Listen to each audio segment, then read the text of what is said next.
Hello everyone. So today I'll be discussing an important question of a novel, Chronicle of Death Foretold. So the question I'll be discussing is Chronicle of Death Foretold combines fiction and techniques of journalistic reportage to build the narrative of traditional society. Discuss. Or magical realism in Chronicle of Death Foretold or the title.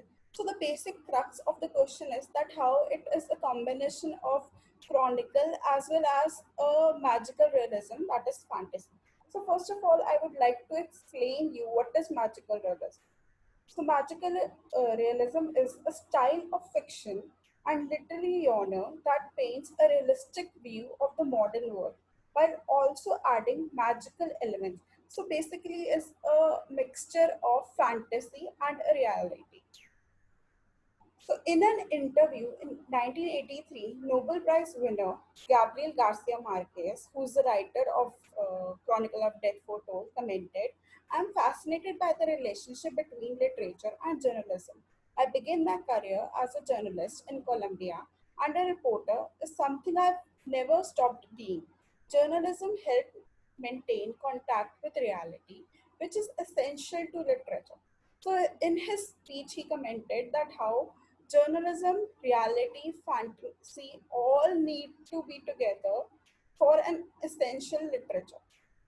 Chronicle of Death Foretold draws upon journalism to create fictional reality. So the title is Chronicle of Death Foretold, which explains the journalism aspect, and this story is derived from a real life tragedy. So that is a reality aspect. It is based upon a real life tragedy. The novel seeks to chronicle a murder committed 27 years past. The chronicle is highlighting everything event wise, that what happened and then what happened the next. So the writer, that is Gabriel Garcia Marquez, will be detailing everything in a chronicle pattern, but still he'll be deviating from that. The standard technique a journalist must use in writing a story or a chronicling event are demonstrated from the very beginning of Chronicle of Death Photo. The opening sentence, on the day they were going to kill him, Santiago Nasser got up at 5:30. So this was the first sentence, the opening sentence of this novel, which answers many of the five W's. From the very beginning, readers know the who, the identity of the victim, that is Santiago Nasser, and shortly thereafter, the identity of the murderers, that are the Vicario brothers, the where and when and what is transparent.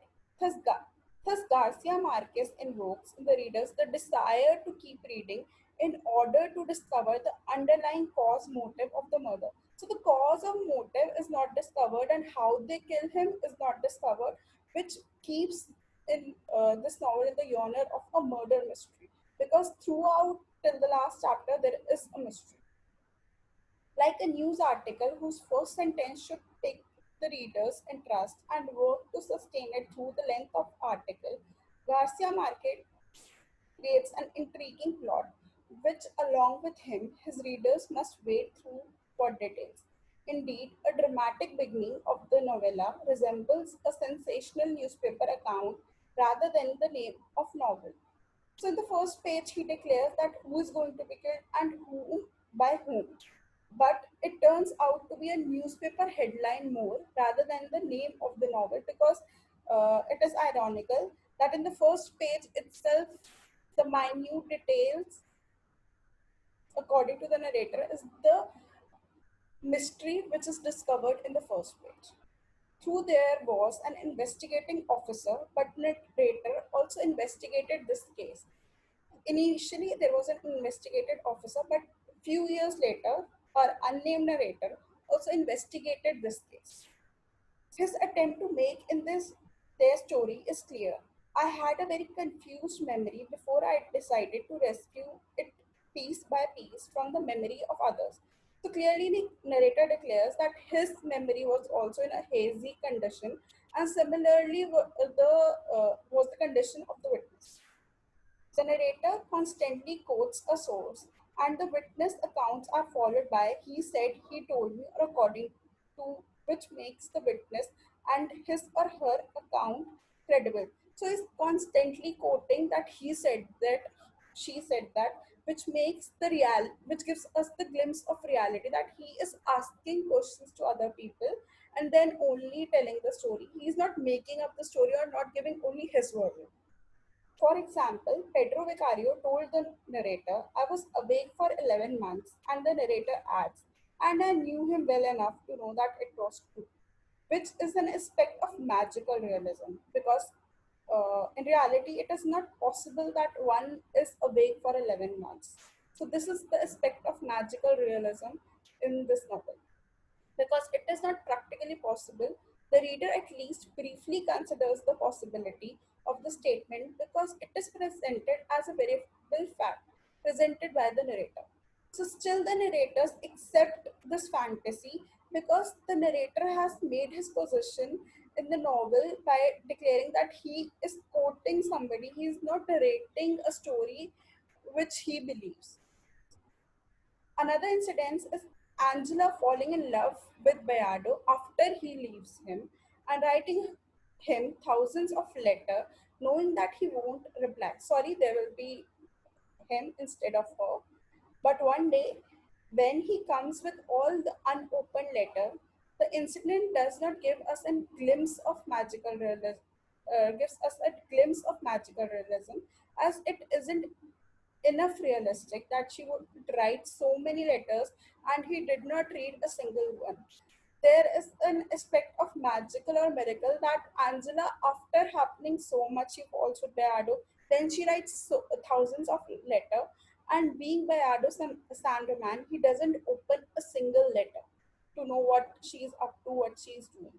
Even in the last scene, when Santiago Nasser is holding his intestines in his hands, entering his house, and while entering, his aunt shouts and asks what happened, and he responds that they have killed me. Till now, it was like a realistic thing, more of a realistic thing, I would say, because his intestines are in his hand and he is responding to a lady very much alive, that he appears to be very much alive, holding his intestines and moving inside his house. The whole scene can be seen as a masterpiece of magical realism and an amalgamation of both fantasy and reality. So, how reality has been exaggerated to the level of fantasy is a magical realism. And the last incident clearly depicts that how it is not possible to carry your intestines and walk towards your house. Though the narrator casts a wide net of discovery, he struggles at times to pin down the facts of the case. No two witnesses can agree on every single detail. A haze over the events of the murder, partly because so many years have passed, and partly because everyone in the town was exceedingly drunk on the night of the mirror of the wedding. So clearly, memory, how the role of memory plays, that how memory doesn't remain constant. After a period of time, it becomes hazy. Instead of representing only those facts that strike him as true, the narrator presents as many accounts of the fateful morning as he can and refuses to polish over the contradictions they pose. So he is not telling the true event, he is telling all the events according to the people he had interviewed. Though these many contradicting accounts, one notable example being the widespread uncertainty about the weather.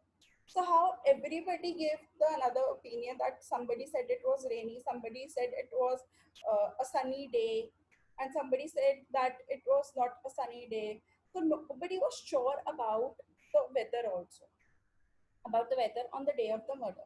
The narrative demonstrates that memory is fallible and that sometimes remembering is more like fiction making than fact finding. Most facts are lost in the past, and memory is just a story we tell ourselves. The people of town were spectators rather than the actors. The division between spectator and actor is blurred by the narrator's role. So, the whole of the town turned out to be more of a audience who knew everything, still they did not do anything to stop them. So he's referring that they were spectators rather than the actors. He himself acknowledge that he is not absolved of blame because the narrator is a part of the community in which the murder took place. He cannot be objective observer. So here we are seeing the reliability of the unnamed narrator, that he is not giving us the whole account and how the whole he is giving us the whole account, but still that account is blurry and hazy. The blurring of journalism and fiction in the story is shown most clearly in the character of the narrator himself, since he hardly discloses any revealing information. In many ways he is most enigmatic of all the characters. So he's, after his interview of everyone, he doesn't give any new information, which does put a question marks upon narrator's credibility. Overall, Marquez seems to suggest throughout his novel that the border between fact and fiction cannot be so easily drawn. Experience, especially traumatic experience seen through the lens of memory, is as much experiences as it is constructed. So, how memory plays an important role in this novel, and but it is not a reliable thing to be weighed upon. So this my answer comprises of the question of magical realism, how it is a chronicle, how it is a journalistic view of this novel, and basically how the significance of title.